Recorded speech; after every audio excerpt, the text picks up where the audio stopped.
My name's Mackenzie and I'm the Deputy Head of St Teresa's Catholic Primary School, and I also teach in Year 5. We first saw learning by questions when we went to see it at a school in Newcastle. It was a school over the other side of the city that were already using it, and it was like a demonstration. And our head teacher signed us up to this demonstration of it, and we went to have a look at it, and we were really impressed with what we saw. Matthew Price sort of showed us what it was about, and some of the teachers over there showed us how to use it and how they were using it in their classrooms. And immediately I thought, this looks really good. It looks like a really good resource for teachers and pupils. So straight away when we saw it, they did a demonstration of what it actually, how it worked with the pupils. So they set it up, and then we had a go at the question sets. And you could see that everything that was there was aligned to the curriculum. So I recognised everything from what we were already teaching, so that when we had a go, you could see that the children doing it would get the same out of it as what we were actually getting out of it. That was questions all linked to the things that they were learning about anyway in school. I think one of the things is just finding things now where we're engaging children with more technology and more things which they're used to using. And finding maybe online tools that they can engage with. And Learning by Questions really did that for us, because it kind of looks a bit like a game when you're playing it, but they're actually learning a lot from it as well. And finding new ways of doing things, and that's what it definitely does that. So we have quite a few pupils with EL, and we've been using it with some of those children, especially with things like reading, because we've found that that's really helped them to answer certain types of questions. One of the things that we looked at from sort of past SATs papers was looking at answering inference questions. And because Learning by Questions changes the type of questions that they get, so they can get the same text, but they can answer different types of questions, you can really set it, and it's sort of almost bespoke to what your school needs. And we work quite a lot on in my class, and doing some group work with AEL children. And one of the AEL children actually came across just the other week to one of our teaching assistants and said, it's really helped me because now I know how to answer questions, but I also know how to answer different types of questions. We don't necessarily have a high proportion of pupil premium, but we do, I think our pupil premium is about 17%. We do have a proportion of AEL children in the class, and Heaton is, it is quite a diverse area, and in my class I do have, children that speak English as an additional language, with quite a few different languages, so we've been using it to help with that as well. I think it's really exciting because I know that the children engage with it really well.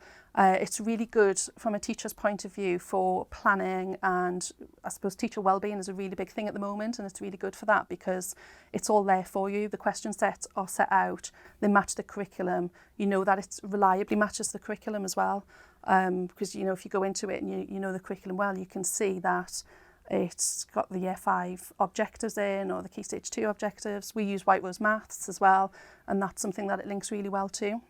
And at the click of a button, I can just set a question set, which then goes straight to the children. It doesn't involve me needing to plan a lot of extra activities. Sometimes we can use it at the end of a lesson as an extra, or sometimes it can be used as an intervention. And like I said, it's all there for us already.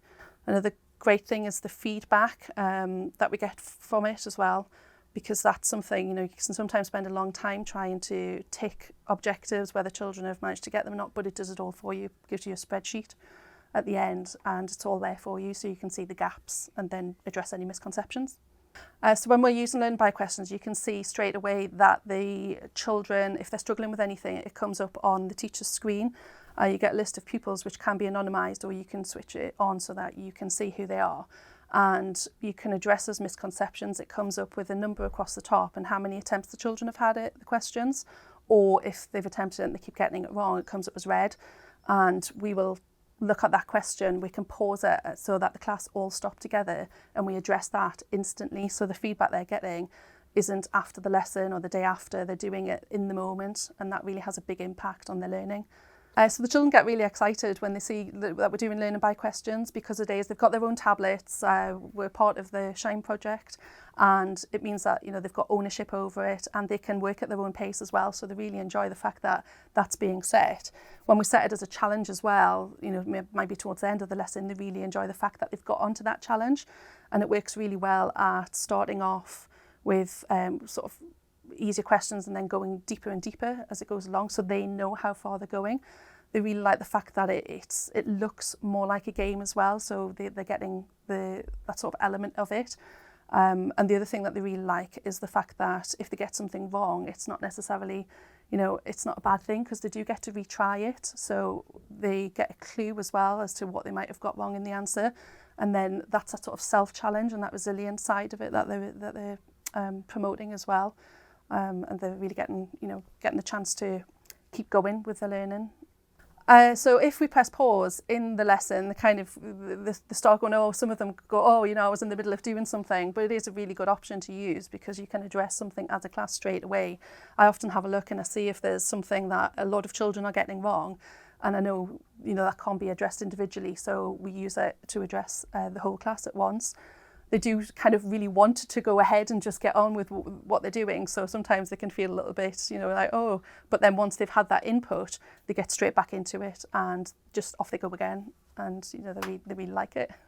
One of the impacts that we've found are on groups of children. So some of our EL children have found that it's been really useful to help them with different types of questions and how to answer different types of questions. For example, when we've been doing reading tasks, they now feel that they understand how to answer inference questions and vocabulary questions and retrieval questions, and they can recognise them a little bit more. That links well to our curriculum, where we use something called Vipers to answer different types of questions, so it links really well with that. And some of our children who need extra support, we often set learning by questions as interventions for that. So they might go out as a smaller group with a teaching assistant and they do extra work on something, especially if it's something that we found they have needed during the lesson as extra support, then we can set that straight away. In maths, we often do pre and post tests. So we sort of do a test at the beginning, a pre-test at the beginning of a topic and then at the end of a topic, and we use the white rose. So we started using the learning by questions set that is like an assessment review at the end, and we've noticed from that the children are making good progress from doing that assessment at the beginning and at the end, and using learning by questions in between. We've noticed that they're making good progress. So we originally went with the project because they were learning by questions. We're doing this Shine project, so you could get tablets for your class. So we got 2 sets of tablets, one for year 5 and one for year 6. So straight away, even before you put the learning by questions onto it, that was a big impact because they've got access to the technology. We can use other things that we already use and in school, other apps and websites and things that we know they need access to on those tablets, but then put the learning by questions on top of it as well. We've got instant access to so many question sets that are linked to our national curriculum and what we deliver. So the impact has been really big for that respect. I know the children really enjoy it. It's been, it gets lots of good praise and lots of good reviews from the children themselves. So we know straight away that it's a worthwhile investment. Learning by Questions is a really good programme. It saves time for teachers. It's works towards teacher wellbeing, which is a really big area at the moment. It's great for pupils because they feel like they're sort of playing the games, but they're also, that they're learning a lot at the same time. It's got all the links that you would need to the national curriculum, so it saves time on planning. The pupils get instant feedback, which is the most important feedback that they can get because they can act on it straight away. And it's great for assessment and from the teacher point of view as well, because you've got all the information that you need at the end. It makes me, I feel really good that I can use it. I know that, I know it's there. I know that I can use it for different purposes. So we might use it as a whole class, we might use it as an intervention, or we might use it in groups, or it can be used for extension work as well, or support. So I know that, there's always something there, and I know it can be tailored to the children's needs as well. So it's a really good tool for me to use, and we use it very regularly, if not every day. We'd really miss learning by questions if we took it away, because you feel it supports us so much in our teaching, and it supports the children now as well, and we feel like it's become part of what we do in class. So I think it would be a really big miss if we didn't have it anymore, and it really it's helping them learn.